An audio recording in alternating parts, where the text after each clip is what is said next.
The Kansas River meandered lazily across the golden plain, its waters reflecting the burning summer sun of 1873. On the west bank, White Feather attentively watched the movements on the opposite bank, where the Protestant mission stood lonely against the infinite horizon. His dark eyes, sharp as an eagle's, followed the delicate silhouette of Catherine Morrison, who walked between the white sheets spread out on the clothesline. The young Cheyenne warrior was well aware of the risk he was running as he approached the mission. Tensions between her people and the white settlers had intensified in recent months, especially after the arrival of a group of scalp hunters led by the infamous Mason Redfield, a man whose reputation for cruelty was known throughout the territory. Catherine folded the sheets with precise gestures, while her mind wandered to her secret meetings with White Feather on the banks of the river. At 20, Reverend William Morrison's daughter carried a heavy responsibility on her shoulders.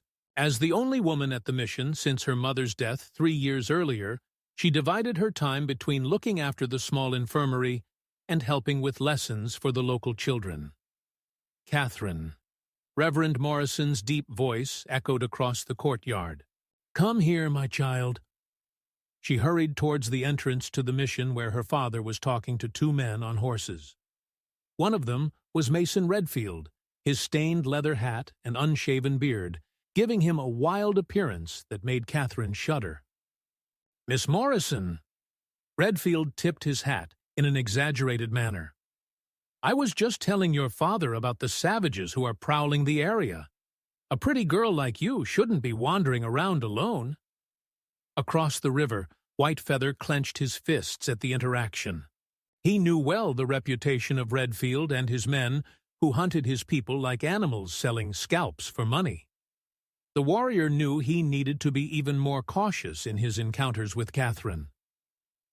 "I appreciate your concern, Mr. Redfield," Catherine replied coolly, "but I assure you, I can take care of myself." Reverend Morrison sniffed, visibly uncomfortable. "Mason has brought us some worrying news, daughter. It seems there are rumors of a disease spreading among the northern tribes." Catherine felt her heart squeeze. Her experience in the Itu mission infirmary had made her aware of how devastating white diseases could be for the natives. Her thoughts immediately flew to Panabranca and his tribe. "The only good Indians are dead Indians," laughed Redfield's companion, a thin man with scars on his face. "That disease will save us the trouble." The cruel remark made Catherine feel nauseous.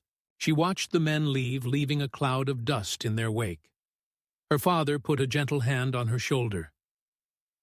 "I know your heart is kind, Catherine, but you need to understand that the world is more complex than it seems. There is a lot of hatred and violence in these lands." At night, when the full moon illuminated the river with its silvery light, Catherine quietly slipped away from the mission. She knew every creaking floorboard, every shadow that could give away her presence. The meeting place was a small grove of poplars protected from the mission's view by a bend in the river. White Feather was already waiting for her, his tall, proud silhouette cut out against the starry sky. He welcomed her into his arms with a kindness that few would have thought possible in a warrior of his reputation. "I heard about the illness," Catherine whispered against his chest. "Is it true?" "My people are worried," he replied, his deep voice carrying the weight of concern. "The elders speak of bad signs. The sacred waters in the mountains may hold the cure, but the journey is dangerous." "The mountains," Catherine pulled away to look into his eyes. "But Redfield's men patrol that region. It would be suicide. My people need me." White Feather gently touched Catherine's cheek. "And so will you if the disease reaches the mission." The distant sound of horses' hooves made them separate quickly. Catherine felt the familiar fear tighten in her chest. Fear of being discovered. Fear of what would happen if her father found out. Fear of losing White Feather to the violence that seemed to engulf all things in that wild land. "Tomorrow," he whispered, already moving silently between the shadows, "when the sun touches the water." Catherine watched him disappear into the darkness, her heart torn between the love she felt and the weight of the circumstances that separated them. On the horizon, dark clouds were beginning to form, foreshadowing a storm that seemed to reflect the turbulence to come. Back at the mission, lying on her narrow bed, Catherine thought about Whitefeather's words about the sacred waters. She knew in her heart that he would set off in search of a cure, regardless of the dangers. It was part of who he was, a warrior who put the needs of his people before his own. The wind began to blow harder, making the windows of the mission groan. Catherine pulled the blanket up to her chin, her silent prayers mingling with the howl of the wind on the plains. She prayed for Whitefeather for her people, and for the strength to face the days ahead. In the darkness of her room, she swore that she would do whatever it took to protect those she loved, even if it meant defying everything she had been raised to believe. The next morning, news of the epidemic was already spreading through the mission, like fire through dry grass. Reverend Morrison gathered the few locals in the small wooden chapel, his words echoing against the rustic walls as Catherine organized the medical supplies, trying not to show her growing concern. "We must prepare," declared the Reverend, his voice carrying the weight of responsibility. "If the disease reaches us, we need to be ready to help both our own and the natives who seek help." A murmur of discontent ran through the small congregation. Mrs. Peterson, wife of the local merchant, stood up indignantly.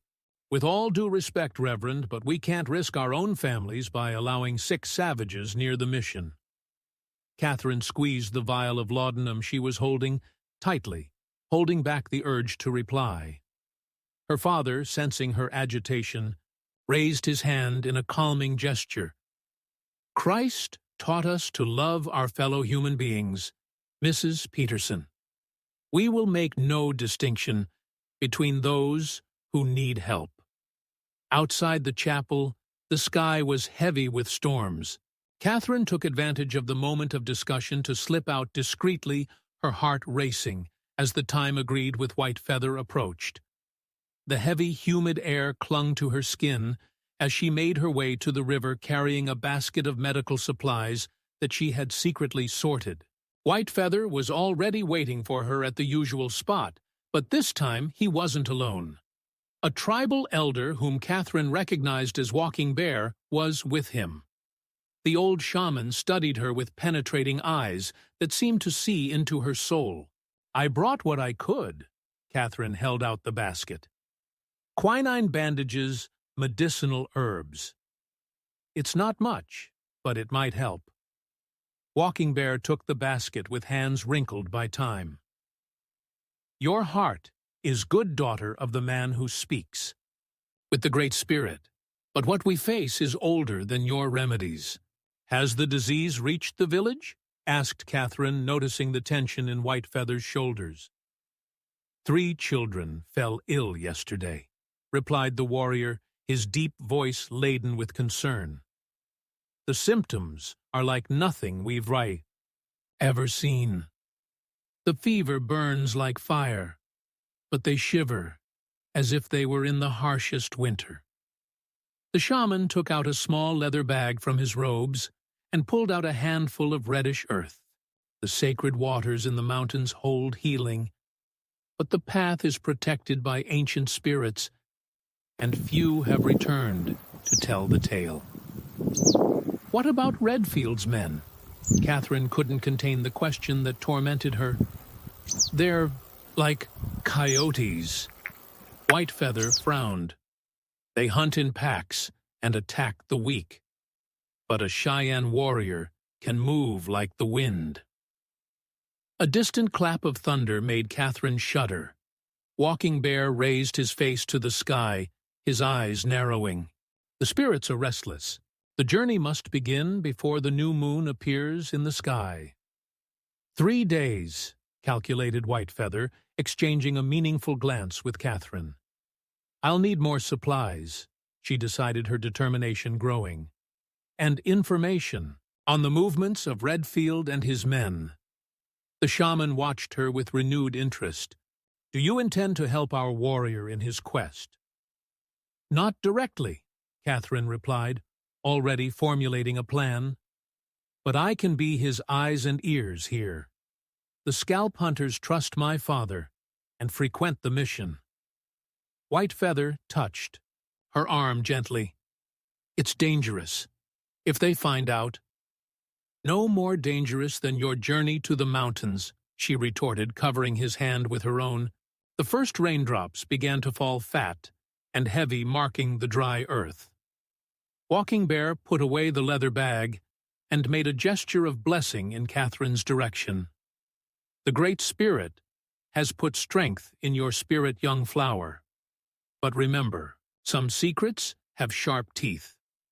With these enigmatic words, the shaman disappeared between the trees with surprising agility for his age.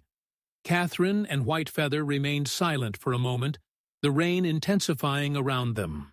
I need to get back, she whispered at last. But I'll bring you more information tomorrow. Mason Redfield should show up at the mission to discuss the patrols with my father. Whitefeather nodded, his dark eyes fixed on hers. Be careful, Catherine. Redfield has a heart as black as coal and eyes as watchful as ever. Before she could reply, he pulled her into an urgent, desperate kiss, as if trying to save the taste of her lips for the journey ahead. The rain was now coming down, in full force, drenching them, but neither of them cared. When they finally separated, Catherine ran back to the mission, her wet dress clinging to her body. She was just in time to see 3 riders approaching from the main road, Mason Redfield, and 2 of his men, their shadowy silhouettes jagged against the stormy sky. Hiding behind a pile of firewood, Catherine watched the men dismount. Her heart was racing, not only because of her recent encounter with Whitefeather, but also because she was aware of the dangerous role she had decided to play. The rain continued to fall, washing away the traces of their forbidden adventure, while thunder rumbled in the distance as an omen of what was to come. Catherine knew she had crossed a line from which there was no return. Now her loyalties were divided between her father and his faith, and the man who had captured her heart with the force of a hurricane on the Kansas plains. The next morning dawned with a dense fog covering the mission, as if nature itself was conspiring to conceal the secrets that were multiplying on their land. Catherine watched through the infirmary window as Mason Redfield and his men talked to her father in the courtyard, their voices muffled by the distance. Patrols will be stepped up to the north. She could make out Redfield's rough voice. Those savages won't be able to hide for long, especially with this disease weakening them. Catherine pretended to organize the medicine bottles, but her ears were tuned to every word. Her heart ached at the thought of Whitefeather and the perilous journey he would soon face. "What about the mountains?" asked one of Redfield's men, a scarred fellow known as Snake. "I've heard that the Indians consider that region sacred." "That's exactly why we're going to concentrate our search there," replied Redfield, his cruel smile visible even from a distance. "If they're sick, that's where they'll run." Catherine felt her blood run cold. She needed to warn Whitefeather about the scalp hunter's plans, but how could she do it without arousing suspicion? Her thoughts were interrupted when the door to the infirmary opened, and Mason Redfield walked in, his hat in hand, and a smile that didn't reach his eyes. "Miss Morrison," he greeted, coming closer than etiquette would allow. "I've come to see if you have any medical supplies to sell. Patrol work can be risky." "Of course, Mr. Redfield," she replied, keeping her voice steady despite her fear. "What precisely are you looking for?" As she sorted through bandages and dyes, Catherine realized that Redfield was watching her with disturbing intensity. He moved even closer, his tobacco breath making her stomach turn. "You know, miss, a beautiful woman like you shouldn't be wasting her talents at this end of the world," he said lightly, touching a lock of her hair. "I'll soon be a rich man with all those hunting contracts. I could give you a much better life." Catherine stepped back, her hand instinctively clenching the bottle she held. "I appreciate the offer, Mr. Redfield, but I'm very satisfied with my life here." "Are you?" He arched an eyebrow. "Are you sure there's nothing keeping you here apart from filial duty?"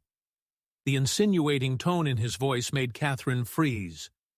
Was it possible that he knew something about her meetings with White Feather? Before she could answer, Reverend Morrison's voice sounded from the doorway. "Catherine, I need your help with the mission records." Redfield stepped aside, putting his hat back on.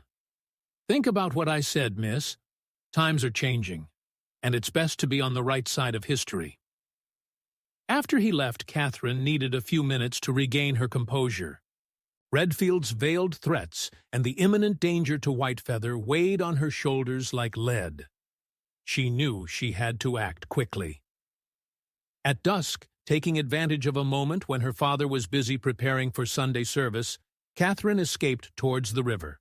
On the way, she met a young Cheyenne woman who occasionally visited the mission to trade furs for supplies.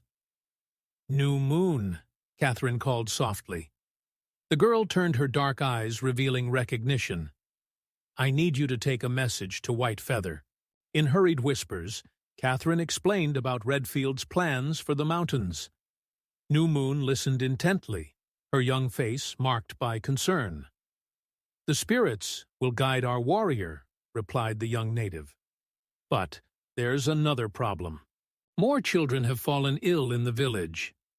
Catherine bit her lip thoughtfully. "I can sort out more medicine, but we need to be discreet. Redfield is suspecting something. He has the eyes of a snake." New Moon frowned. "Always watching, always waiting to strike."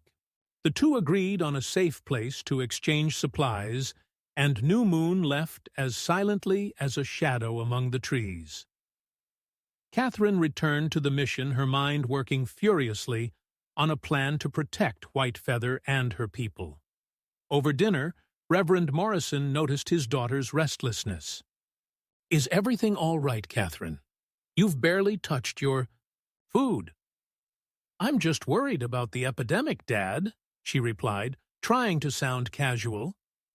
"We don't have enough supplies if the disease spreads." "Mason Redfield offered to bring medicine from the city," her father commented, studying her reaction. "He seems to have a special interest in you, daughter." Catherine forced a smile. "Mr. Redfield confuses interest with ownership, Dad. I have no intention of becoming anyone's property." The Reverend sighed, putting down his cutlery. "I only want your happiness and safety, Catherine. Ever since your mother left, you've been carrying a heavy burden for someone so young." Her father's words touched her deeply, increasing her guilt for keeping so many secrets from him.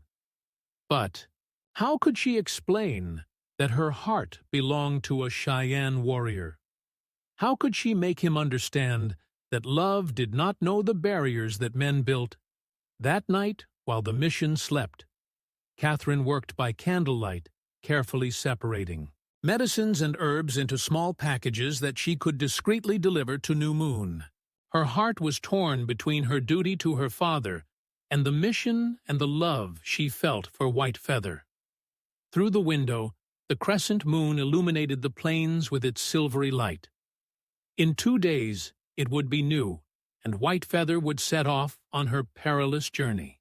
Catherine closed her eyes and whispered a prayer not to her father's deities, but to the ancient spirits that Whitefeather had taught her to respect.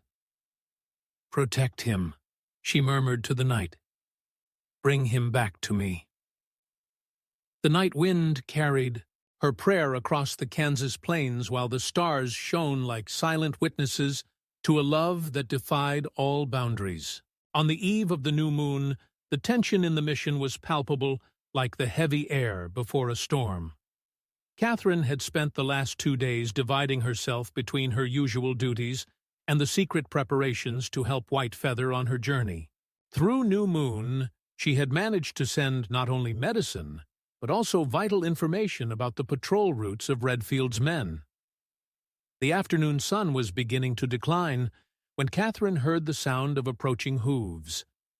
From the infirmary window she saw Snake Redfield's scarred man arriving with 2 more scalp hunters.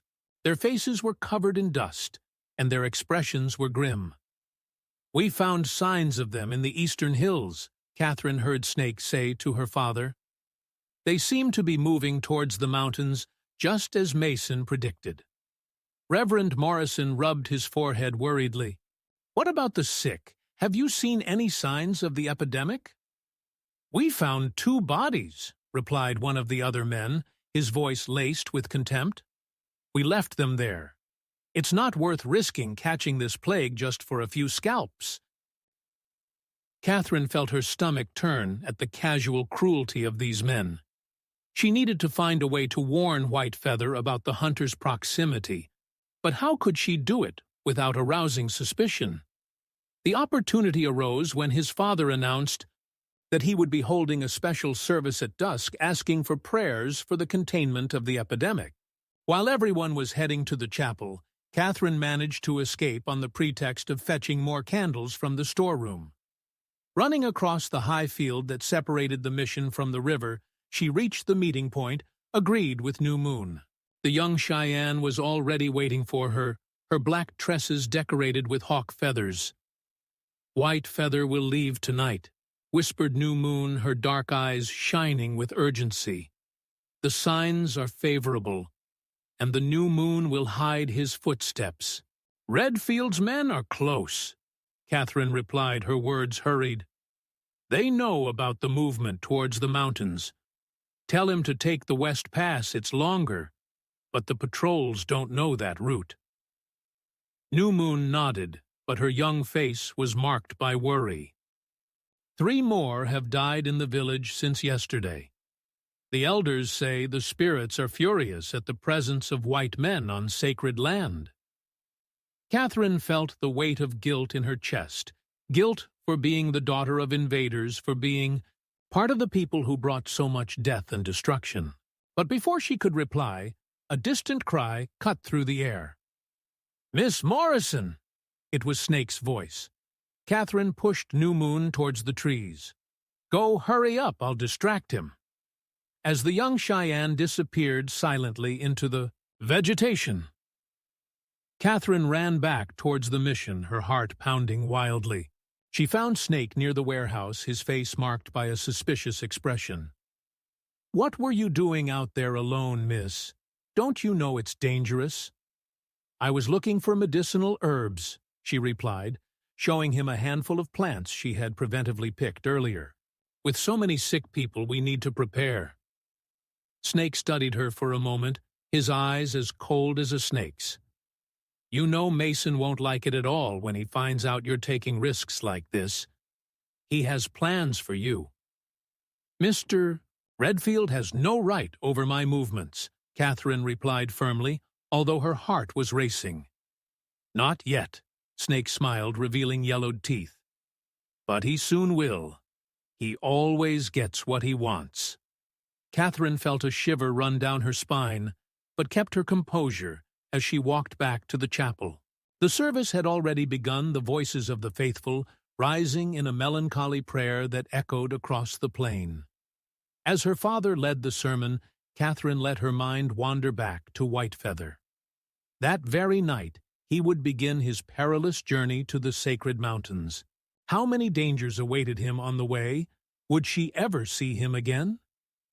After the service, while helping to put away the hymnals, Catherine was surprised by Mason Redfield, who emerged from the shadows like a predator. A perfect night for hunting. "Don't you think, Miss Morrison?" he commented, coming closer. "No moon to reveal our secrets." "I have no secrets, Mr. Redfield," she replied, keeping her voice steady despite her fear. "No, He arched an eyebrow, taking a lock of her hair between his fingers.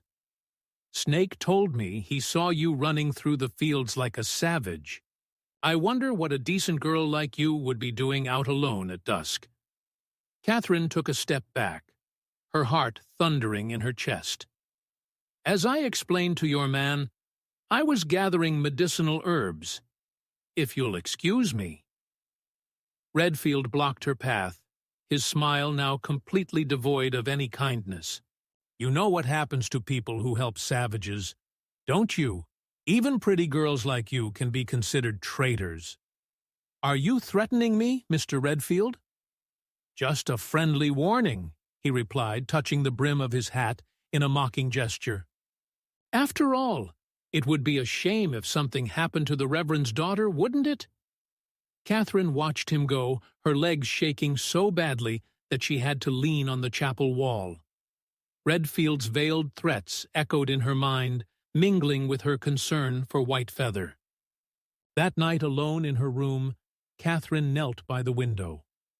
The sky was black as coal, with no stars or moon to light the Cheyenne warrior's path.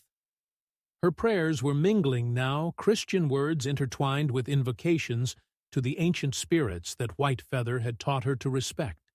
"Protect him," she whispered into the darkness. "Guide his steps through the shadows, and bring him back safe and sound." The night wind carried her prayer across the Kansas plains, while somewhere in the vastness of the night a lone warrior began his journey in search of the cure that could save his people. The new moon was hiding in the sky when Whitefeather began his journey towards the sacred mountains.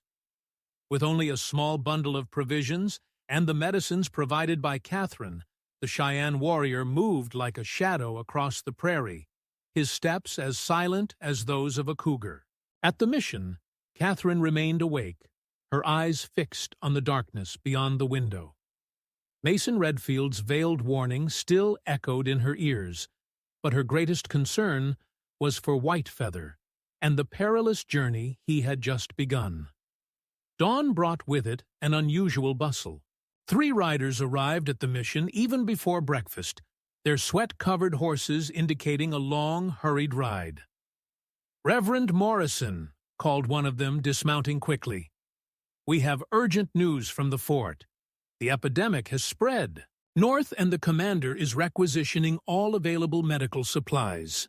Catherine, watching from the infirmary door, felt her heart squeeze.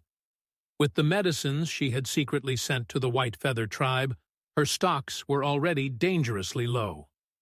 "Catherine," her father called out, "please check what we can make available." Zeit. While sorting through the few remaining medicines, Catherine overheard the men talking about troop movements and rumors of conflicts with the natives. Apparently, some northern tribes were refusing to stay on their designated reservations, preferring to risk escape rather than wait to die from the disease. "Mason Redfield and his men left at dawn," commented one of the riders. "He said he had information about a large group moving towards the mountains." The flask Catherine was holding almost slipped out of her hands. Had Redfield left? So soon was he following Whitefeather's trail. "Miss Morrison!"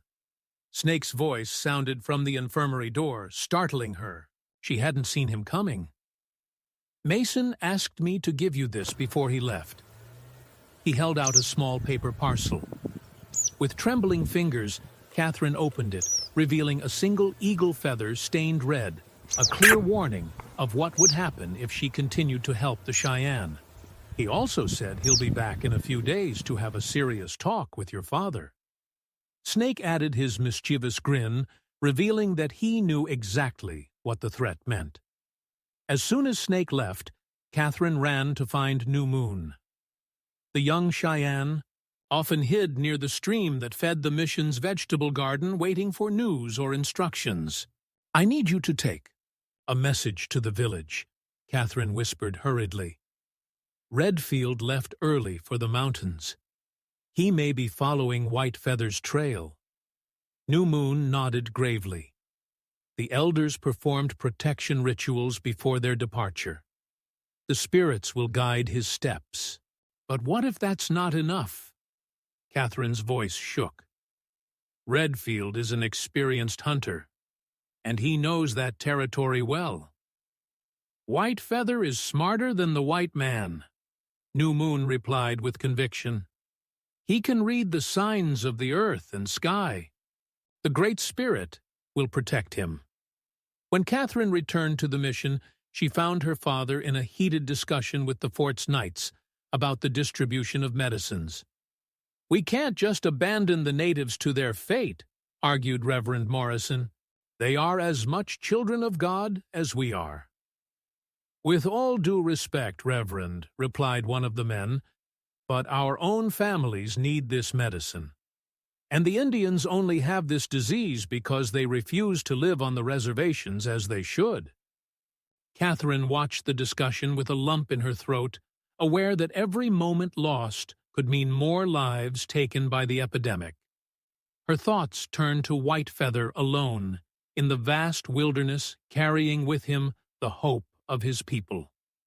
In the afternoon, dark clouds began to form on the horizon, promising a storm.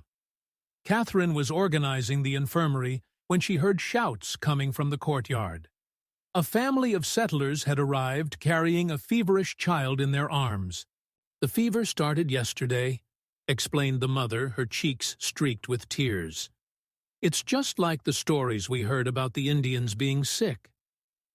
Reverend Morrison exchanged a worried glance with Catherine. The epidemic was getting closer, and their resources were increasingly scarce. While caring for the sick child, Catherine couldn't help thinking about how many lives depended on the success of Whitefeather's mission. The journey to the sacred mountains was dangerous even in normal times. With Redfield and his men on her trail, every step could be a death trap. The storm finally arrived at dusk, bringing with it howling winds that rattled the mission's windows.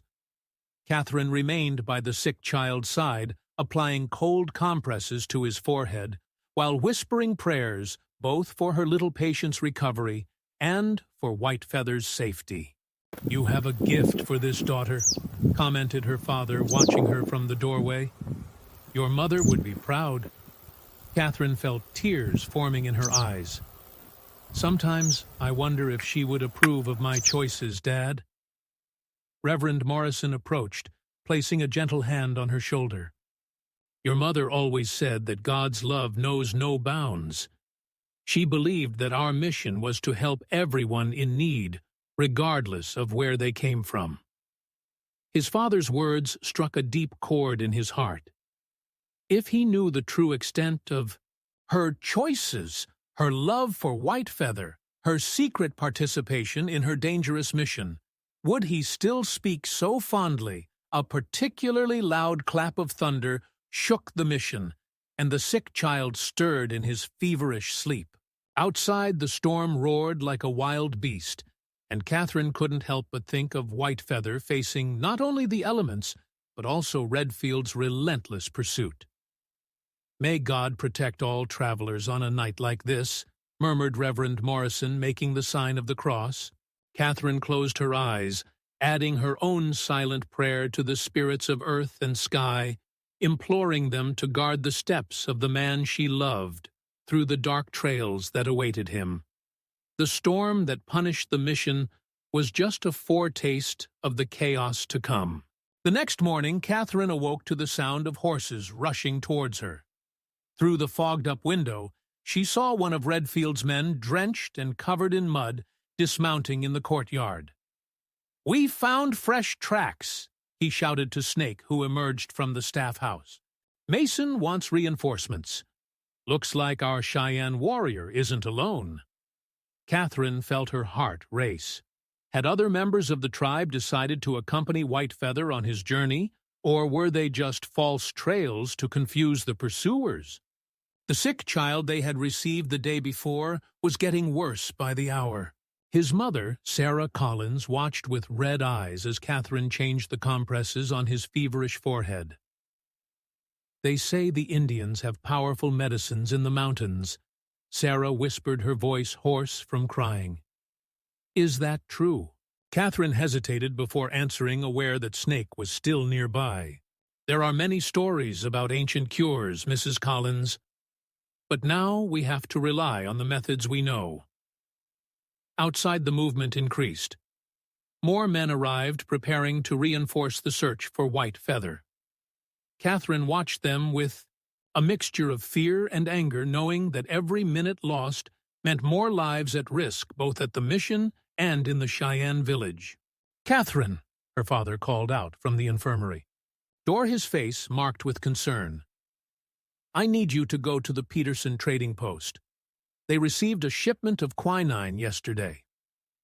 "Now, Dad, with all this movement, it's our best chance." He lowered his voice. "And maybe you can find out more about these men's plans. Something's not right about this chase." Catherine sensed the wisdom in her father's words. Reverend Morrison might not have known about her relationship with White Feather, but his years of experience had made him perceptive about the men's intentions. Mounting her horse, Catherine rode across the muddy prairie towards the trading post. The sky was still heavy, threatening more rain. On the way, she found New Moon hiding among the bushes. "The storm spirits protected White Feather," whispered the young Cheyenne. "The rain erased many of his tracks, but Redfield is as persistent as a hungry coyote." "Has he found any other warriors?" "No." New Moon shook her head. "The extra tracks are tricks that Walking Bear taught him. White Feather travels alone, but he makes it look like there are many." At the trading post, Catherine encountered an unusual commotion. Mrs. Peterson was arguing heatedly with two of Redfield's men about the price of supplies. "If you want extra ammunition, you'll have to pay the fair price," she insisted, her eyes hard as stones. "I don't care if it's for hunting Indians or buffalo." While waiting her turn, Catherine picked up fragments of conversation that made her blood run cold. Apparently, Redfield wasn't just after scalps. There were rumors of gold in the sacred mountains, and he planned to use the chase as an excuse to explore the region.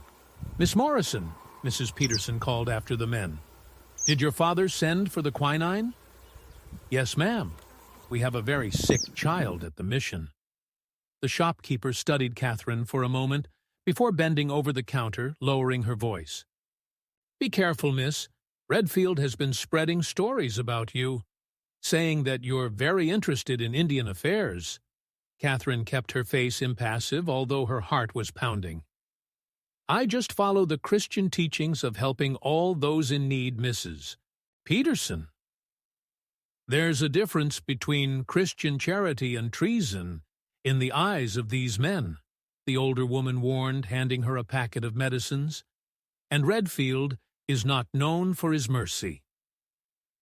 On the way back to the mission, the rain started again, first in thin drops, and then in heavy curtains that made it difficult to see.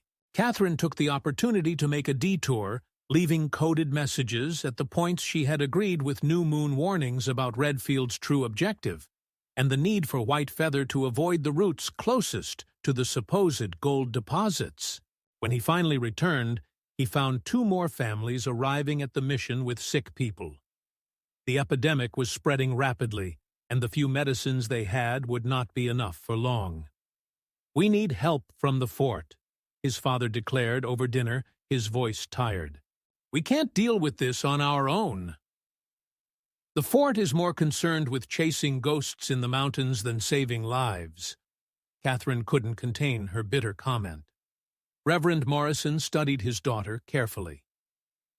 "Do you know something I should know, Catherine?"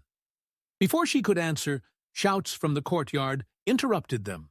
It was Snake returning with news of Redfield.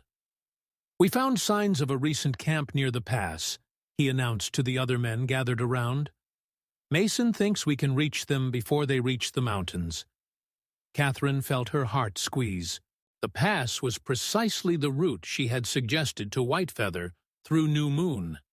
Had she inadvertently led him into a trap? That night, while tending to the sick in the crowded infirmary, Catherine struggled with the weight of guilt and fear. Every thunderclap that rattled the windows sounded like a distant gunshot. Every shadow could be a sign that White Feather had been captured. "You love him, don't you?" Sarah Collins's weak voice surprised her. The woman watched Catherine with feverish but perceptive eyes. "The Indian you're looking for. You love him." Catherine froze, the wet cloth dripping into her trembling hands.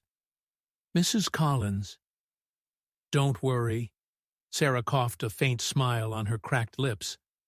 "I've also loved someone the world said I shouldn't have.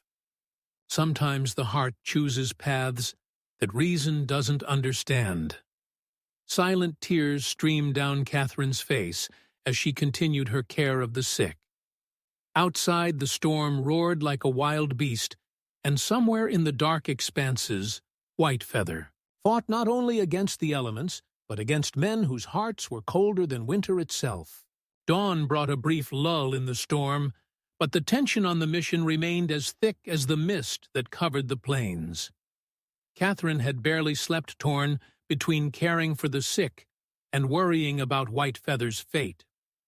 "There's movement in the hills." The cry came from young Tommy Peterson, the merchant's son, who had arrived panting at the mission. Redfield's men found an abandoned camp. There was blood on the site. Catherine felt her legs weaken, but kept her composure as she continued to administer medication to the patients. Sarah Collins, still burning up, held her hand with surprising strength. "Don't give up hope," whispered the sick woman. "Sometimes blood is just bait to throw off the hunters." Sarah's wit surprised Catherine. How could she know so much about indigenous warfare tactics? Before she could ask, Snake entered the infirmary, his face marked by a cruel smile. "Mason sent some interesting news, Miss Morrison," he announced, stepping dangerously close. "Looks like your Indian friend left a pretty clear trail this time. Maybe he's too wounded to hide properly." Catherine forced herself to continue her work, feigning disinterest. "I don't know what you're talking about, Mr. Snake. My only concern is my patients." "Is that so?" He laughed, picking up one of the medicine bottles and twirling it between his fingers. "Then why did we find several of these mission vials in the abandoned camp?" Catherine's heart almost stopped, but years of practice in hiding her feelings helped her keep her expression neutral. "As you may know, we distribute medicines to all those in need. It's our Christian duty." Snake put the bottle back on the shelf with excessive force. "Mason won't like it one bit, knowing that his precious medicines are being wasted on savages." As soon as he left, Catherine ran to find New Moon in her usual hiding place. The young Cheyenne was already waiting for her, her normally serene face marked by concern.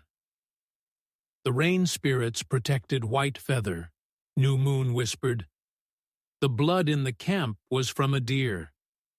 He left false clues to confuse the scalp. Hunters!" Catherine let out a sigh of relief. "But they found the drugs. Snake suspects me." "Walking Bear saw this coming," New Moon replied, pulling a small amulet from her robes. "He sent this for your protection. It's eagle bones and sacred herbs. It will confuse the thoughts of those who wish to harm you." Catherine accepted the amulet, gratefully hiding it in the pocket of her apron. On returning to the mission, she found her father in a heated argument with two representatives of the fort. "We can't just ignore the epidemic," Reverend Morrison argued. "While you're chasing ghosts in the mountains, people are dying." "With all due respect, Reverend," replied one of the men, "we have direct orders from the governor. There are suspicions that the Indians are using stolen gold to buy weapons. We need to stop them before they organize a revolt." Catherine almost laughed at the irony. The real gold that White Feather was after was ancestral healing knowledge, not the nuggets that Redfield and his men coveted. In the afternoon, more sick people arrived at the mission. The epidemic was spreading fast, and the few medicines left were barely enough for a few days. Catherine watched the horizon through the infirmary window, praying that Whitefeather would find a cure in time. "You need to leave." Sarah Collins spoke suddenly, her voice stronger than it had been in days. "You need to find him before Redfield does." "What are you talking about, Mrs. Collins?" "My first husband was Cherokee." Sarah revealed her eyes shining with fever and old memories. "I know how to recognize the look of someone torn between two worlds. You have to choose your path before others choose it for you." Catherine sat down next to the woman's bed, her hands trembling slightly. "How can I abandon my father? The sick? Sometimes we need to lose something to save something greater." Sarah coughed, her strength waning. "Your warrior doesn't just seek a cure for his people. He seeks a cure for all of us. But he won't succeed alone, not with Redfield and his men on his trail." The sound of approaching hooves interrupted the conversation. Catherine ran to the window and saw Mason Redfield himself arriving at the mission, his face marked by an expression she knew well, the expression of a predator who believes he has cornered his prey. "Miss Morrison!" his voice thundered across the courtyard. "I need a word with you and your father." Catherine felt the new moon amulet burn in her pocket. The moment she had been dreading had arrived. It was time to choose between filial duty and the love that could save not only Whitefeather, but all those suffering under the scourge of the epidemic. "Go," Sarah whispered. "Go while there's still time." Heart pounding, Catherine grabbed her medicine bag and a small map she had secretly prepared marking the least guarded routes to the mountains. Through the back door of the infirmary, she could hear Redfield's voice getting closer, mixed in with her father's protests. "God forgive me," she murmured, kissing Sarah's feverish forehead before slipping out of the back window. The sun was beginning to set over the horizon, painting the sky in shades of blood and gold as Catherine Morrison, the Reverend's daughter and keeper of secrets as deep as the Kansas River itself, disappeared into the growing shadows of the prairie, leaving behind everything she knew in pursuit of a love that could change the fate of two peoples. Dusk covered the Kansas plains as Catherine galloped towards the mountains, her heart torn between the guilt of abandoning her father and the urgency of finding Whitefeather. The horse she had borrowed from the mission was young and strong, but she knew she had to be careful not to exhaust him too early in the journey. Behind her, excited voices echoed from the mission. Redfield had surely already discovered their escape. Catherine clutched the amulet that New Moon had given her, praying that its protection would go beyond superstition. The makeshift map she carried showed alternative routes through less patrolled territories, but the risk of running into Redfield's men was still great. "There she is!" A shout cut through the rising night air. Catherine recognized Snake's voice and reined in her horse, plunging into a small wood she knew well from her secret meetings with Whitefeather. The sound of pursuing hooves made her veer even further west, where the rough terrain would make pursuit difficult. The growing darkness was both her ally and her enemy. If on the one hand it concealed her escape, on the other, it made navigation more risky. "You can't run forever, Miss Morrison," Redfield's voice thundered across the prairie. "Think of your father, what this will do to his reputation." The words hit Catherine like arrows, but she didn't slow down. Sarah Collins was right. Sometimes you had to lose something to save something greater. Her father would have to understand, even if it meant never being able to come home again. Night had fully set in when Catherine finally allowed her horse to slow down. The sounds of pursuit had ceased, but she didn't dare light a torch to consult the map. The stars would have to be her guide, as Whitefeather had taught her during their nightly conversations. "The star spirits always show the way," she murmured, remembering his words as she searched for the constellation the Cheyenne used to find their way around. A distant howl made her shudder. It wasn't just wolves and coyotes she needed to fear. The plains were full of bandits and scalp hunters who wouldn't hesitate to attack a woman alone. Dawn found her near a stream, where she decided to make a brief stop.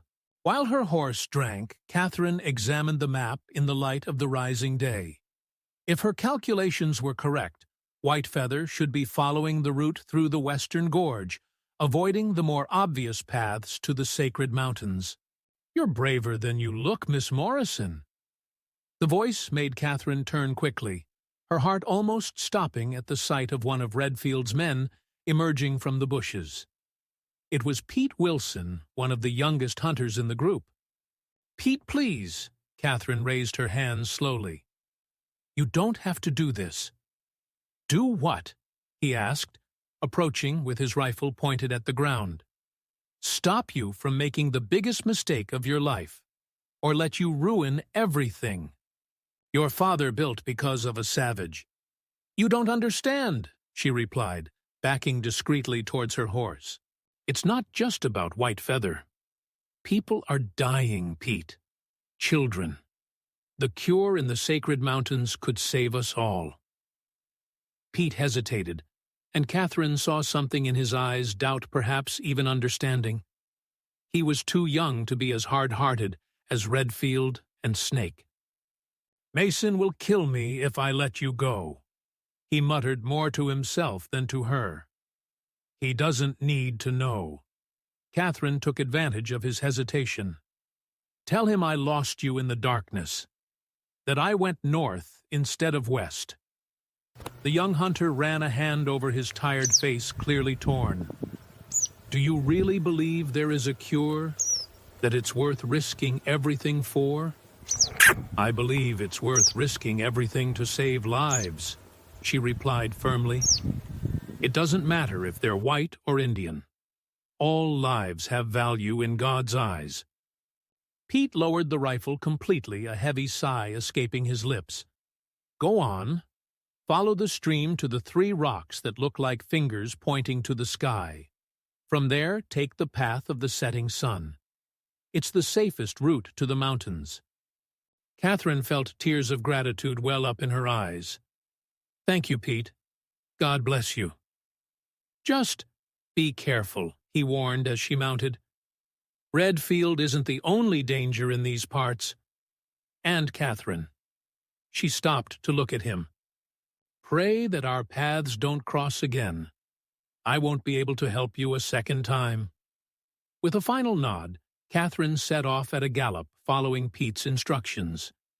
The sun was rising over the horizon, promising another scorching day on the Kansas plains. Somewhere ahead of them, Whitefeather was continuing his own journey, and she prayed that their paths would cross before Redfield caught up with them. The words of Sarah Collins echoed in her mind as she rode, "Sometimes you have to lose something to save something greater." Catherine had lost her home, her reputation, perhaps even her father's love. But as she guided her horse towards the distant mountains, she knew she had chosen the right path. The warm wind from the plains dried the last tears on her face, while the new moon amulet tapped gently against her chest, reminding her that she was not alone on her journey. The spirits of Whitefeather's ancestors watched over her, guiding her. Steps through a land that did not forgive the weak or the indecisive. And so Catherine Morrison, the Reverend's daughter, who dared to defy the conventions of her time for the sake of love and justice, rode towards her destiny, leaving behind the world she knew in search of a greater truth that could unite 2 peoples divided by prejudice and fear. The 3rd day of the journey brought with it a stifling heat that made the air shiver over the parched plains. Catherine kept a steady pace, alternating between riding and walking to spare her horse. The sacred mountains were no longer just distant. Shadows on the horizon, their rocky slopes rose imposingly in front of them, guarding ancient secrets in their protected valleys. The new moon amulet had proved more valuable than Catherine had first imagined. Twice she had managed to avoid patrols of scalp hunters, feeling an inexplicable urge to hide moments before they appeared. It was as if the spirits really were guiding her, as Whitefeather had always said they did. "There are signs everywhere," she muttered to herself, remembering the lessons her beloved had shared during their secret meetings. You just have to know where to look. And the signs were there, branches broken in a specific way. Small piles of stones that would look natural to the untrained eye, but which Catherine recognized as markers left by Whitefeather. He knew she was coming even before she decided to leave herself. The distant sound of gunfire brought her to an abrupt halt. They were coming from the direction of the mountains, echoing between the peaks like thunder. Catherine felt her heart. Squeeze Redfield must have found a more concrete clue to Whitefeather's whereabouts. "Come on, boy," she whispered to her horse, guiding him down a steeper path that snaked between the rocks. "We need to get there, before they do." As they climbed, the air became thinner and colder. Catherine pulled the shawl she had brought tighter around her shoulders, silently thanking herself for having thought to bring warmer clothes. The stories Whitefeather had told about the sacred mountains spoke of sudden changes in temperature and storms that came out of nowhere. A sudden movement among the rocks made her stop. For a terrifying moment, Catherine thought she had been discovered by one of Redfield's men. But then a familiar figure emerged from the shadows. It was Walking Bear, the old shaman. "The spirits said you would come," he spoke in his broken English. "The heart of the daughter of the man who speaks with the Great Spirit is as strong as the mountain wind." "Where is Whitefeather?" Catherine asked quickly, dismounting. "We heard gunshots." "The young warrior follows the path of the sacred waters," the shaman replied, his ancient eyes fixed on the slopes above. "Redfield and his men are going the wrong way, chasing shadows and echoes." Catherine felt a momentary sense of relief, but knew they couldn't waste any time. "The epidemic is getting worse at the mission. More people were arriving when I left." Walking Bear nodded gravely. "The disease is like a fire that spreads with the wind. But the sacred waters hold secrets older than the disease itself." He removed a small leather bag from his robes. "Here, these are herbs for strength. The road ahead is difficult." As she chewed the bitter herbs the shaman had given her, Catherine heard more shots, this time from further away. Walking Bear seemed unperturbed, as if the sounds of violence were just another natural element of the mountain.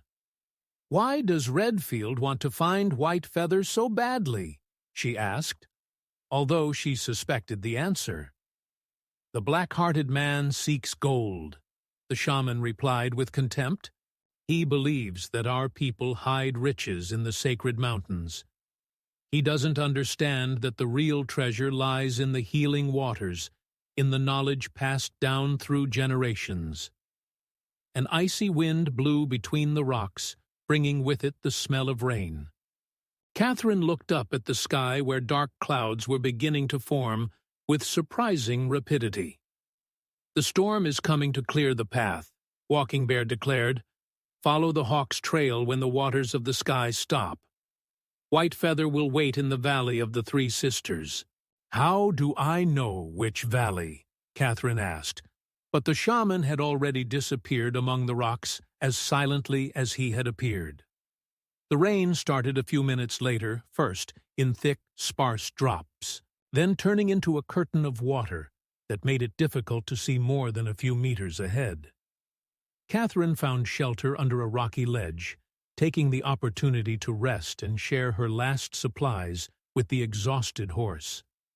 While she waited for the storm to pass, her thoughts turned to her father and the mission. How would Reverend Morrison cope with his departure? Would he ever understand his reasons? And the sick, how many more would have arrived seeking help? The rain subsided as suddenly as it had started, leaving the air clear and cold. A hawk cut through the sky with a sharp cry, and Catherine remembered the shaman's words. Mounting again, she followed the direction of the bird's flight, her heart beating harder with every step that brought her closer to White Feather.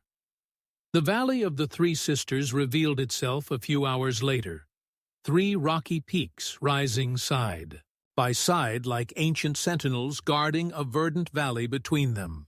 And there, next to a small waterfall that flowed down one of the slopes, was White Feather. "Catherine," he called softly as she approached, his dark eyes shining with a mixture of joy and concern. "I knew you'd come." "How could I not?" she replied, letting the tears finally run down her face as she dismounted and ran into his arms.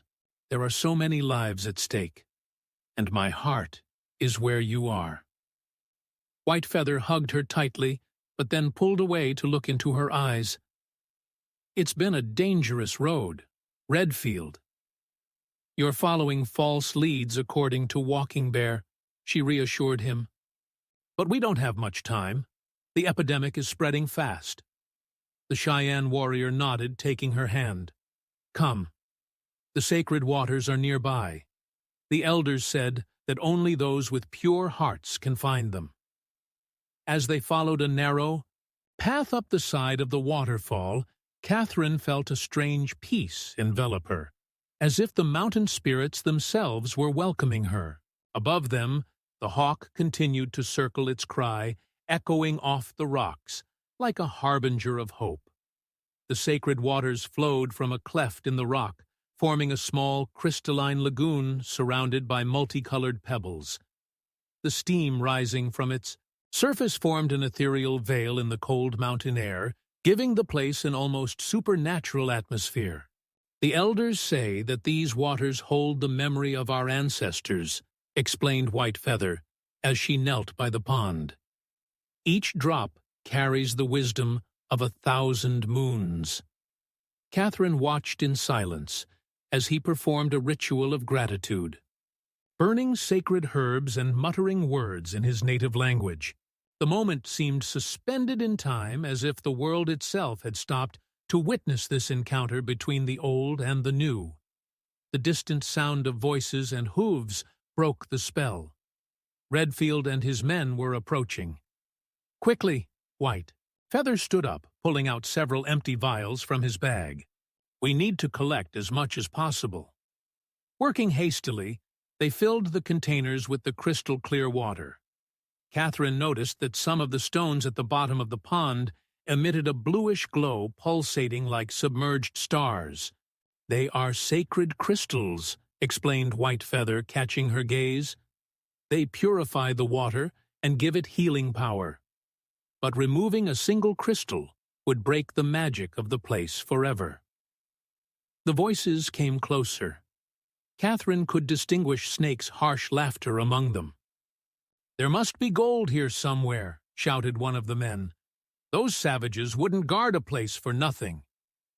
"We have to go," whispered Catherine, her heart racing. "If they find us."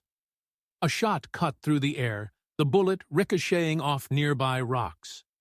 White Feather pulled Catherine behind a large rock, shielding her with his body.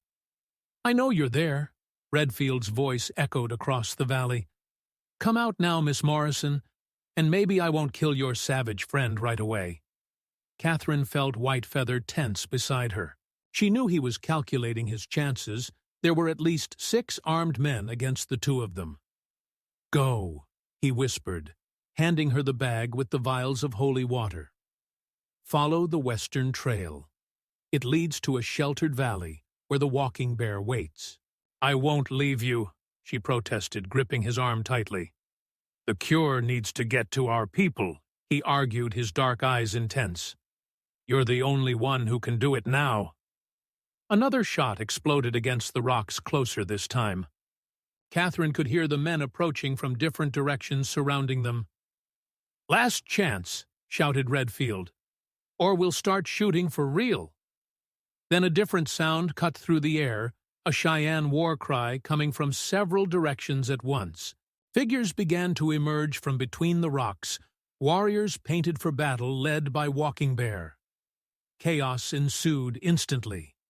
Redfield's men, taken by surprise, began firing wildly as the warriors advanced with spears and bows.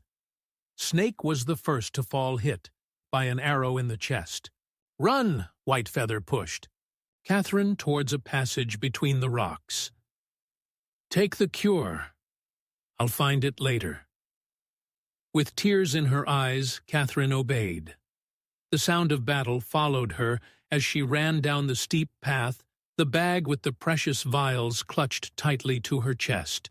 A cry of pain that she recognized as Whitefeather's almost made her turn back, but Sarah Collins's words echoed in her mind. Sometimes you have to lose something to save something greater. The descent from the mountain was a blur of emotions and exhaustion. When she finally reached the meadow, Catherine found her horse where she had left it grazing peacefully. Riding with difficulty, she set off at a gallop towards the mission. The sun was setting when she spotted the familiar outlines of the buildings. More tents had been erected around the infirmary, more sick people seeking help. "Catherine!" Her father's voice sounded like a prayer as she dismounted in the courtyard. Reverend Morrison ran towards her, hugging her tightly. "I thought I'd lost you." "Forgive me, Father," she sobbed, exhausted. "But I had to go. I brought the cure." In the days that followed, the holy waters proved their power. Mixed with the medicinal herbs, Catherine knew they began to reverse the effects of the epidemic. The sick regained their strength, fevers subsided, and hope shone in people's eyes again. A week later, while caring for the last patients, Catherine heard a commotion in the courtyard. Her heart almost stopped when she saw Whitefeather entering the mission, leaning on Walking Bear. There was a bandage on his shoulder, but his eyes shone with life. "Redfield?" she asked softly as he approached. "He didn't survive the trial of the sacred mountains," replied Whitefeather. "Neither he nor most of his men." Reverend Morrison, who was watching the scene from the infirmary door, snorted for attention. "Mr. Whitefeather," he said formally, "it seems I owe you and your people more than I realized. Not only the cure for our sick, but also the happiness of my daughter." Catherine held her breath, watching her father extend his hand to Whitefeather. The Cheyenne warrior accepted it with dignity. "Your daughter has the strongest heart I've ever known," replied Whitefeather. "She is a bridge between our worlds, just as the sacred waters are a bridge between sickness and healing." That night, while a new kind of peace was being established between the mission and the Cheyenne tribe, Catherine was once again on the banks of the Kansas River. But this time, she didn't have to hide. Whitefeather was by her side, their hands intertwined as they watched the stars reflect off the water. "The spirits were right," he murmured, touching the amulet that still hung around her neck. "You were the one chosen to bring healing not only to bodies, but also to hearts." Catherine smiled, leaning back against his strong chest. The waters of the river continued their eternal course, just as the love that had blossomed on its banks would continue to flow, proving that even in the most arid lands of Kansas, in mighty times of greatest adversity, the heart always finds its way home.